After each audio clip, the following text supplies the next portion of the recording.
I'd like to thank all of you for taking the time to attend this session in what has, of course, been a full day for all of you, having critical conversations around the theme of this year's WEF, of course, being rebuilding a trust. And we're about to have another critical conversation right now, just as it does pertain to frictionless trade in services specifically. So we're talking about banking, we're talking about insurance, tourism, we're talking about education, logistics, just a few examples of sectors that are becoming a lot more important for most economies in the world right now in terms of their contribution to GDP and their contribution to jobs.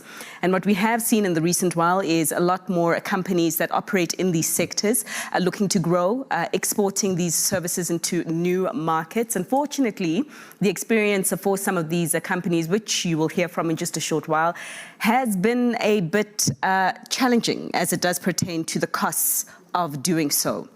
I am told that some of the costs that have been involved have been quite unnecessary. I mean, if you look at the fact that paperwork has been quite cumbersome, information often has been missing, and a whole lot of red tape that has made trading in services unnecessarily expensive. In some books, it's been twice the cost of trading in goods.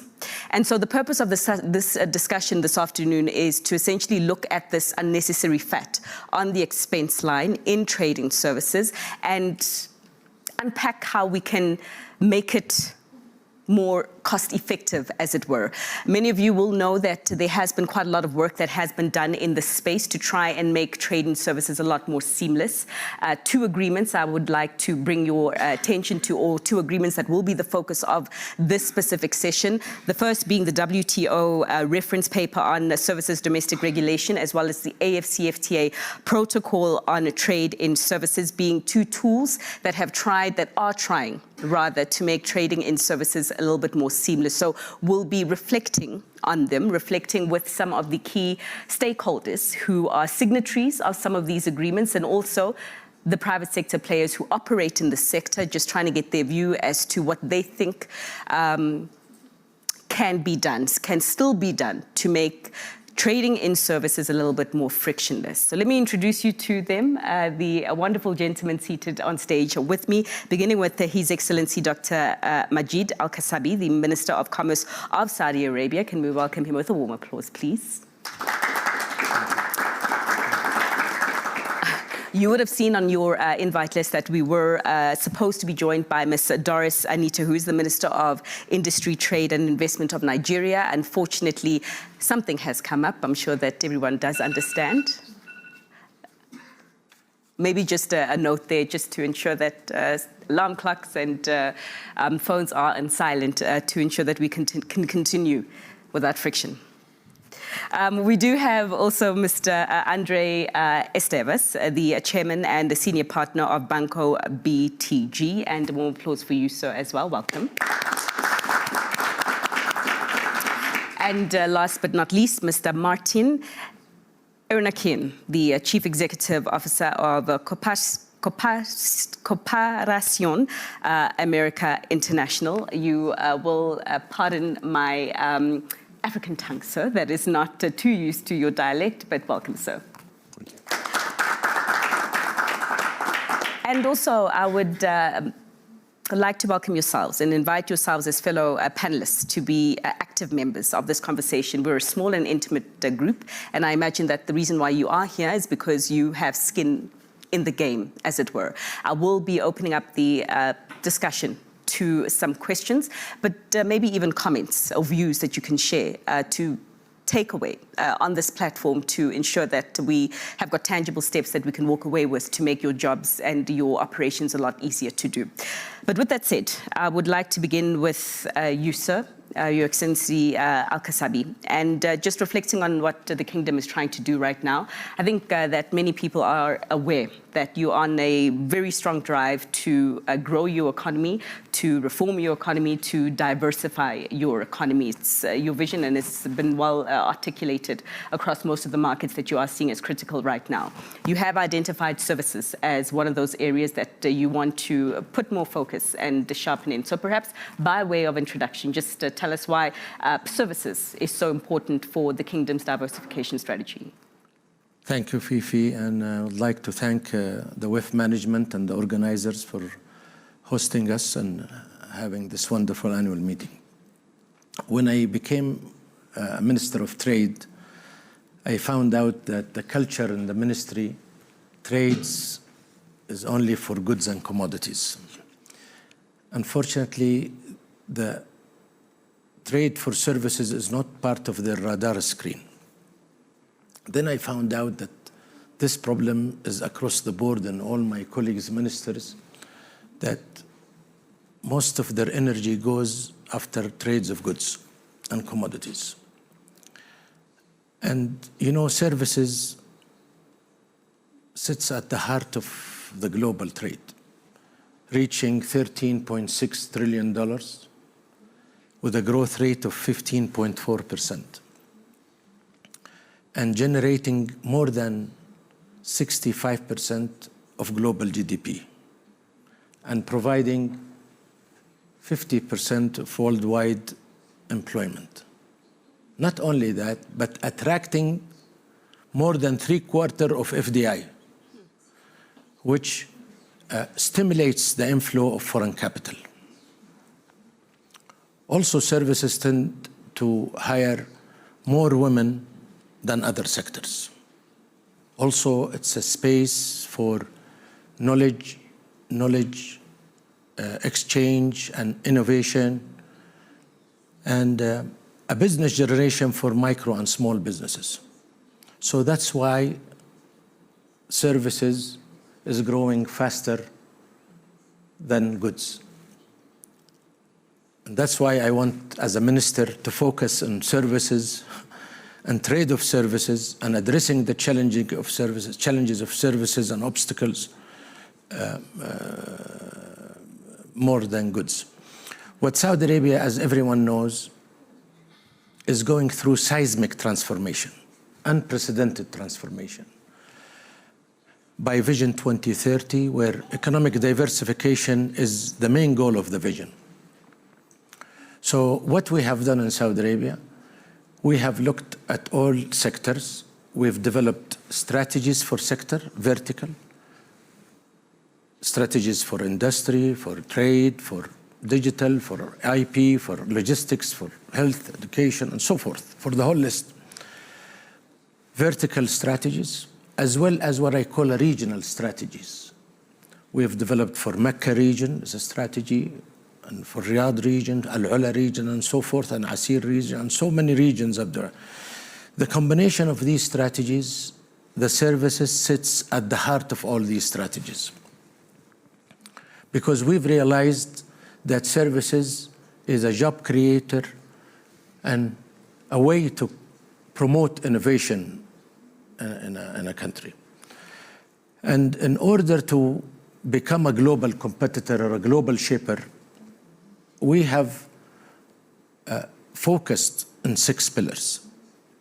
These pillars, the first pillars, restructuring the government in order to align with the strategies that we've set. So a new organization structure has been developed, creation of 3 ministries, sport ministry, culture ministry, and tourism ministry, the creation of over 30 entities, government entities, that complete the structural gap to make the investor friendly and the ecosystem for business and investment friendly, the creation of e-commerce council, the creation of IP authority, the SME authority, the export promotion authority, and the list goes on. So government entities have been created. The second pillar was addressing the legal infrastructure in the country for businesses and the ecosystem. Sure. We revamped over 200 laws and bylaws to make the laws and the business environment attractive. The third pillar is the ease of doing business. As you said, Fifi, bureaucracy and red tape is the enemy of investment. So Crown Prince Mohammed, through Vision 2030, we took bureaucracy as a main goal to fight it, and we've streamlined all business to make how to create a business and to operate a business or to expand the business. We've addressed all these issues. The fourth pillar, digital infrastructure. and how we use the state-of-the-art to improve connectivity between government entities as well private sector, which really is a state-of-the-art now. And the fifth pillar is the most important pillar, is the human resources development pillar, because, you know, the shakers and the movers and the history makers are people, so we have addressed human resources and upskilling. And the last one, the last pillar, is measuring our performance, how we're setting KPIs to make sure that we are aligned and our progress is updated. This is what is happening, and we hope that through this experience we went through, we can export this model, we can export our learning experience. Sure, and that exporting will be critical, because I was going to say wonderful things that the Kingdom is doing in terms of focusing on a critical area that is becoming a lot more important. But of course, Saudi Arabia doesn't trade with itself. It will require other countries to follow maybe a similar model or something that is likable, as it were. And so sticking with you, sir, if I may, for one moment longer, you, as Al-Saudi Arabia, have championed a new initiative with the World Economic Forum, the Streamlining Services Initiative. It's new, so maybe you want to tell us a little bit about it and what you are hoping to achieve through it. As you know, Saudi Arabia sits at the crossroads between three continents. Africa is a major continent. Africa, as you know, 54 countries, 1.4 billion people, $3.4 trillion in GDP, full of resources, water, agriculture, livestock, minerals, and the most important is human resources. So it has a lot of potential, Africa. However, trade in Africa still is in an infancy stage. And Africa have focused only on two main subsectors of services: tourism and distribution. So last November, Saudi Arabia held the first summit between Saudi Arabia and Africa. And through this summit, the idea is to enhance collaboration and economic coordination between Saudi Arabia and Africa because of their geographic proximity and because of the advantage that Saudi Arabia has. So we feel that there is a huge opportunities in Africa that we can explore. Okay. And we hope that this initiatives will, working with a renowned organization like the World Economic Forum and working with the private sector, we can transfer the knowledge and we can learn all together through such a pilot.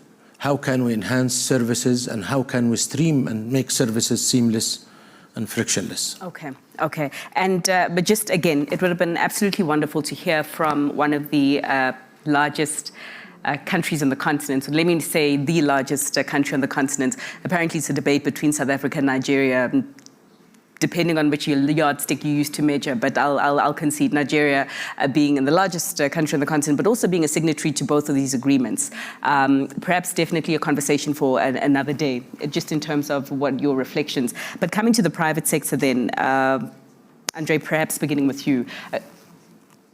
You know, it's January, the first month of the year. It's still difficult to take stock that you're in a new year. I was about to say earlier this year, but of course we're in 2024.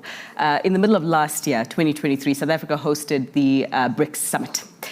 We had quite a number of business people, in fact, coming from your country, as Brazil as a member of the BRICS, just looking to see how BRICS intra-trade could scale amongst itself, as it were. Obviously, the key important announcement around BRICS Plus, again, maybe a conversation for another day, but maybe it will come out through reflections.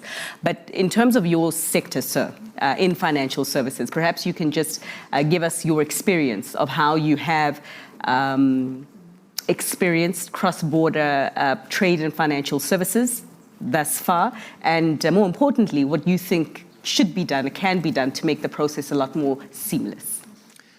Oh, it's a complex topic, and I will start with taking some of the minister's words about the initiatives in Saudi that are related to global governance. You mentioned the BRICS, the expanded BRICS initiative that includes Saudi, includes Argentina, and I see as positive as to expand global governance like the G20, which is probably today the most important body in global governance. So I like to see that. Well, we were talking before the panel about the FII initiative of Saudi Arabia that grows every year, have been going there for a few years, and notice the transformation and the acceptance, the openness to different people. And I have a privileged position because we have, BTG has investments in Saudi and investments in Argentina, sure, investments in Nigeria, where our minister was not here, but we have some energy investments there that goes quite well. So it's talking about the integration of services. First, even a commodity-based country like Brazil or Argentina, Martin soon will talk about that, but service became the most important part of our economy. All of any big country with a minimum level of development, service became the largest employer of the economy. And even in a commodities-based economy like Brazil, where the commodity side grows a lot, but business like finance or telecom grows a lot, and an important source of employment and wealth creation for the society. And the key reasons, you're talking about integration and what else is needed, and you mentioned some of the deals or treaties that were signed, not recently, but some of them recently, some of them few decades ago, which is quite important. But beyond that, or before that, you need some macroeconomic factors to promote integration, and especially service integration, which is minimum macroeconomic equilibrium and previsibility, right? It's you should have a rule of law. You need to have levels of institutionalizations and openness to international and global investors that are quite relevant, right? You can sign any treaty that you want, but if you have too much instability and not a welcome policy of international capital and international business, it will not work. So I would say that it's important to understand in all governments this idea of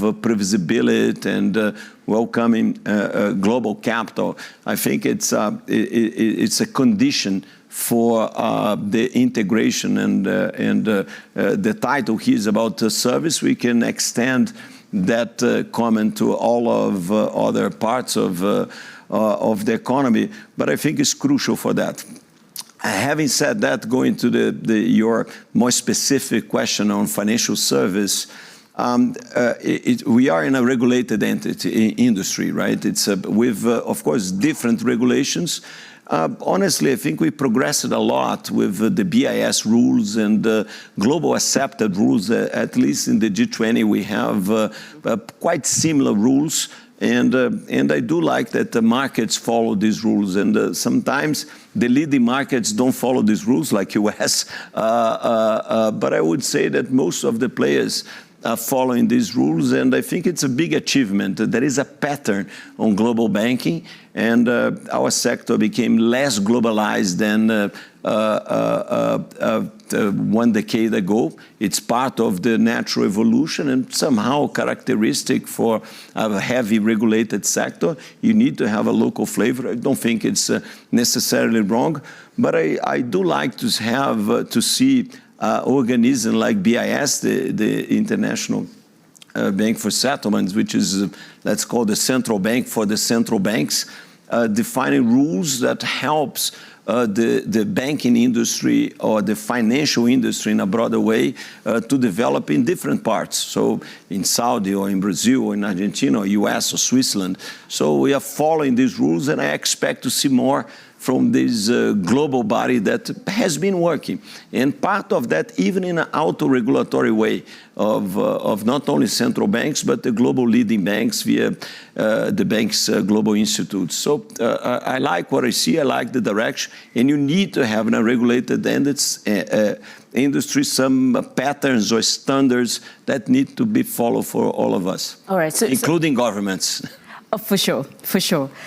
You mentioned you're in Nigeria, or you do some work in Nigeria, you do some work in the Kingdom as well, among Argentina, of course, you do some work there.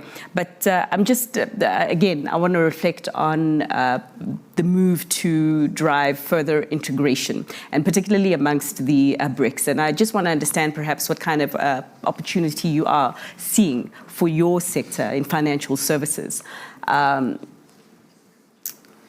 Given some of these agreements that are on the table right now to try and facilitate the seamlessness of trade and services, are they enticing you to perhaps look further into the continent? Have you been looking further into the continent to do more business there? And if you have not actually actioned that decision, what have been some of the reasons for that? No, I think, yes, the idea, the intention of a more integrated economy, and I would expand beyond BRICS that you mentioned. I would use the Global South. We are members here of the Global South, sure. And we could include the whole African continent on that. If you think that about 98% of new people in the planet in the next 20 years will be from the Global South, additional people, and energy consumption, attraction of FDI. It's fantastic what will happen in our societies. And this kind of transformation, of course, bring good opportunities, good business opportunities, and especially good development opportunities. And in this sense, I'm optimist for that. It's good to have a framework of this global treats that you mentioned, but also important to understand that you need to have stability, economic stability, political stability, institutional stability, because these will motivate together with this, let's call global framework that we can design via treaties. And what I like to see is countries pursuing that. Right, countries doing reforms for that, and countries especially understanding that being integrated in a global environment, they will help their societies to develop to the next level. Again, I would mention the FII initiative of Saudi that are very well impressive, and even in other parts of the scope, like conservation, or I went to the Middle East Green Initiative 4 years ago and made a speech there. It's a little bit different audience, 35 chief of states, but fantastic that we have this kind of initiative in Middle East, like we have last year the COP, and we have the COP30, which will be a very critical COP in Brazil, in the Amazon, right? Will not be in São Paulo, Rio, will be in the Amazon, the center of the debate. So I like the direction. I'm an optimist about where we go. We have, of course, a lot of challenge, but I'm optimist about the direction that we go, and especially I think more and more the political leaders, the economic leaders understand that an integrated world is a better world for our society. All right. Martin, thanks so much for your patience thus far. Just give us a flavor of the tourism sector and the experience of your corporation in providing tourism services in the numerous markets that you operate. I mean, you're one of the largest operators of airports in Latin America. I do believe you also have a few operations over in Europe. But just give us the experience that you have faced in exporting your services, and perhaps if there have been any challenges along the way. Well, thank you. And of course, tourism is always, for each country, a net exporter of services, in the sense that when someone goes to a new country, is spending money in a foreign currency, bringing new jobs and new economy to the locals. Like we are here. Exactly. Exactly. And I think it's very important to build on what was just said and on the theme of this year's WEF, because all of international tourism is based on this idea of a globalized world, no? On no barriers to moving and to free trade and all of these concepts that all of us that were here believe that are the best forces to create development and equality in the world. So for the tourism industry and the aviation industry more specifically, which is the one that moves tourism all over the world, this is not a given. No? In the world, there are only a few countries or continents that really have this notion of free trade in terms of aviation, which is called open skies. Most countries instead have bilateral air service agreements, which actually restrict the movement or the creation of routes, international routes, country by country, negotiation by negotiation. And it's been already proven that when you take off these barriers, the tourism and aviation grows immediately. Probably Europe is the best case. Europe opened its skies for the Union in the 90s, in 1993. And if you take the growth of the following 10 years compared to the preceding 10 years, it's more than 50% above each year, and some years going even 100%. And there have been case studies that if you take sectors or regions where you take off these trade agreements, basically, that restricts the free flow of movement in the air,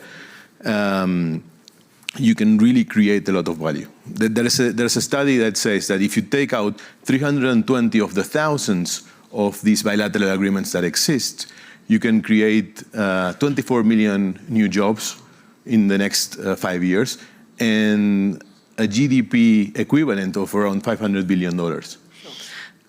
Tourism is believed to employ around 10% of the world's workforce as well. So all of this is connected.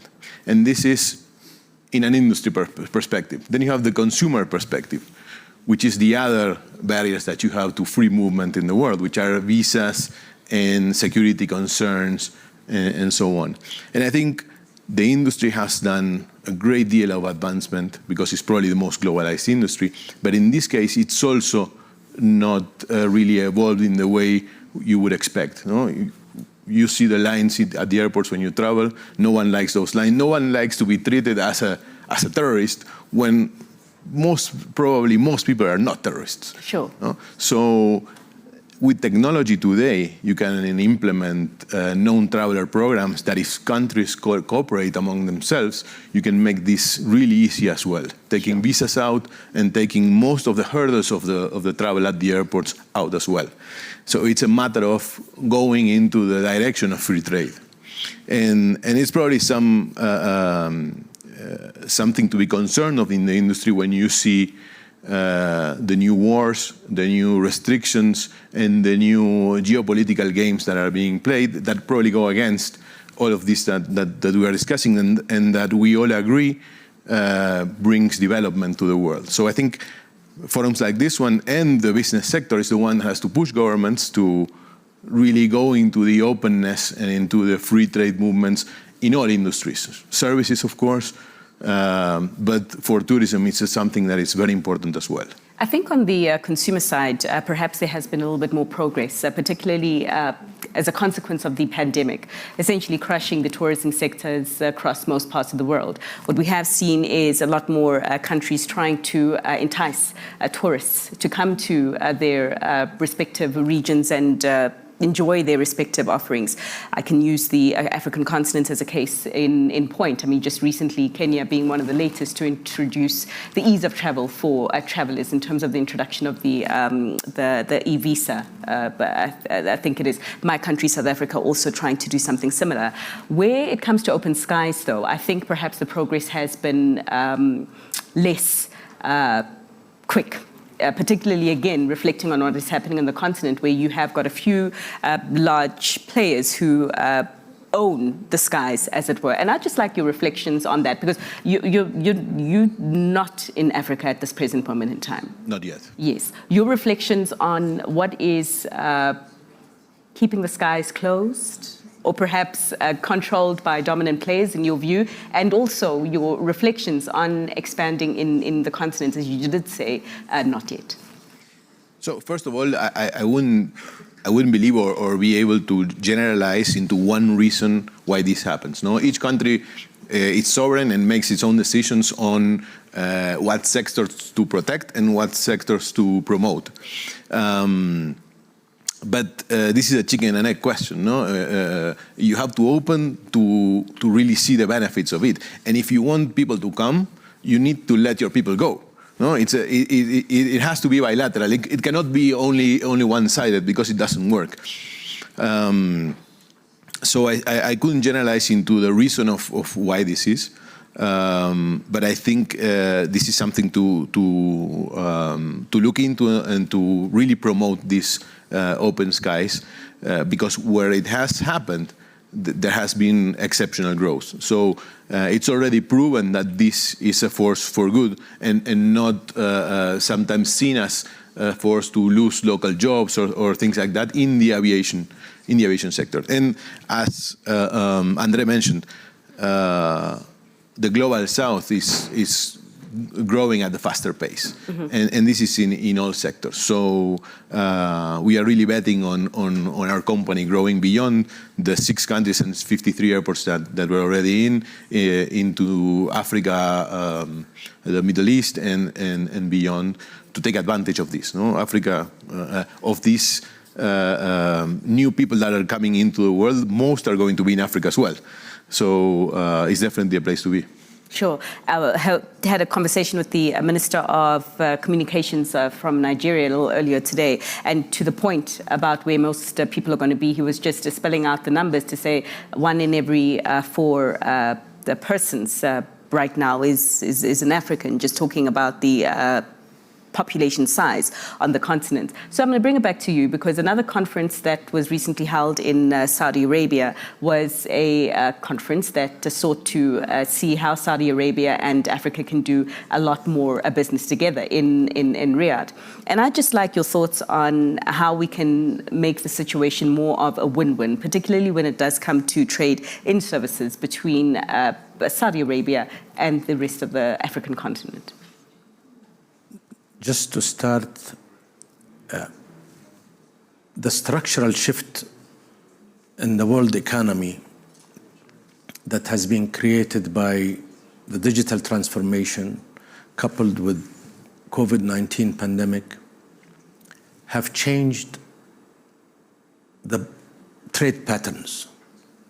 Consumer buyer behavior is changing. Today's generation is the click generation, the instant generation. So speed is the common language. And unfortunately, services is regulated, and as you said earlier, a lot of bureaucracy. So the supply of these services does not match the demand of the consumer buyer behavior. So we're trying to build. We think Africa, there is huge potential opportunities of Africa. As I said, Africa have focused only in 2 sectors out of 12 sectors. 65% of trade of services in Africa is only in tourism and distribution. So there is huge opportunities in the remaining 10 sectors: finance, education, health, so forth, logistics, and the list goes on. So we think, one, we can add a value by addressing and identifying what are the opportunities in Africa that could be working with the private sector, what are the opportunities that could be sought. Second, identifying and resolving all the regulatory barriers so we can make it seamless operation. And third, addressing all the challenges, because we think Africa has all the potential to grow north. And especially, there is 20% of Africa's population is facing hunger. So services will provide reduced poverty, will create jobs for women and youth, and there will be opportunity for investors to invest in and help Africa, and help together we can create the model that hopefully service-led economy African nation can help them to solve their problems. All right. And I do know that the African continent is looking to do a lot more business further up north. Definitely. Yeah, and I believe that we'll be hearing a lot more deals as the time or the years do pass. At this point in time, I would like to find out if there's anyone from the audience members who'd like to share their views on the particular topic at hand, make a comment or even pose a question to one of the speakers. Quick question. Yes, sir. Can I get your mic first? Yes, my name is Ayman Tamer. I'm from Saudi Arabia in the healthcare field. I'm the chairman of a healthcare group, the Tamer Group. Thank you very much for the insights. Very interesting. Quick question. Saudi Arabia is joining BRICS. What do you see as opportunities and impact for our economy and for the rest of the members? Saudi Arabia have been invited to attend BRICS. We have not yet officially joined BRICS. But again, talking about a global world, talking about a universal language, talking about a global trade book. At the end of the day, we need a common language so merchants and traders and everyone can speak the same language. Standardization, bureaucracy. It has to be, it's just like the banking system, almost now universal language because of over-regulated, as you said, industry. We need a global trade book for services, and I hope that through these organizations that they come up with a general framework to address all these challenges. Okay, perhaps we do wrap up and go into final remarks, and perhaps Martin, you can start us off in this part of the discussion. So one key takeaway, or one or two key takeaways that you reckon, I mean, this is a global platform, as you said, there's a lot of important ears that are listening, both physically in this room and of course that are listening on the streaming services. That could maximize the contribution of tourism-related services, specifically for sustainable development. I know you have spoken about open skies. I know you've also spoken about the ease of consumer movement in that equation. Anything else that you'd add to that you reckon could maximize sustainable development as a result of tourism services? So, continuing also into the question that was just posed, Sure. The tourism sector has, and the aviation sector more specifically, a big challenge in the environmental question and the carbon footprint, because aviation itself, there is not yet a technology that can replace the turbine and the engine for the aircraft that can be made feasible without the emissions. So the industry has a big challenge into how to decarbonize itself. There are a lot of things going on, and the industry is totally committed to meeting the targets and lowering the emissions with new fuels and also new electric technologies. On the airport side, which is where we are, the challenge is probably less complicated. We have one example. We run the Galapagos airport, and together in a public-private collaboration, we have built a terminal, the first airport in the world that was LEED Gold certified, and also with local production of wind and solar energy, and also the sustainable treatment of water, creating the first net zero airport in the world as an example of how things can be done for the airport sector in this matter. But this challenge will have to be addressed, and is one of the biggest for our industry. And the whole industry is working towards it. And on the other side, I think that businesses, I would have to stress that businesses have to be the voice telling governments that protectionism and closing barriers is not the way forward. And war is also something that is not the way forward for the world, because it's bringing trade and development behind many, many years. And in our industry, we can see it every day. All these conflicts that are arising are disrupting the lines and the capability of airlines to overfly territories. And this is not only counterproductive in terms of sustainability, but towards the development of the tourism industry as a whole. All right. And Minister, so I'm sure that you'll agree with that in terms of protection and barriers but not being productive for moving forward. I'm just wondering, as you reflect on how your counterparts within who share your ministry of trade in the Global South and also in the Global North, your message or what you reckon their response to that will be. So just given the fact that we are talking about trust that has been broken and that we are here to talk about how to rebuild. I think governments should know that trade and services is a forklift for the economy. And the only way we can go forward is to have a global trade book that makes services seamless and frictionless. And it's a job creator, and it's a poverty reduction tool, and it's a multiplier for a business opportunity generator for small and medium enterprise. So the future is for service-led economy for countries. So we need to address challenges. We need to work together with NGOs, with the private sectors, with everybody, with the stakeholders, to learn together so we can go forward. Okay, and I hope that there is that level of collaboration that you speak of. So, Andre, last word, any final thoughts from you, sir? I would just repeat your provocation and Minister comments. I think, and what Martin said, I don't like certain trends in protectionism around the world, and I don't think we are in the best shape ever at this moment.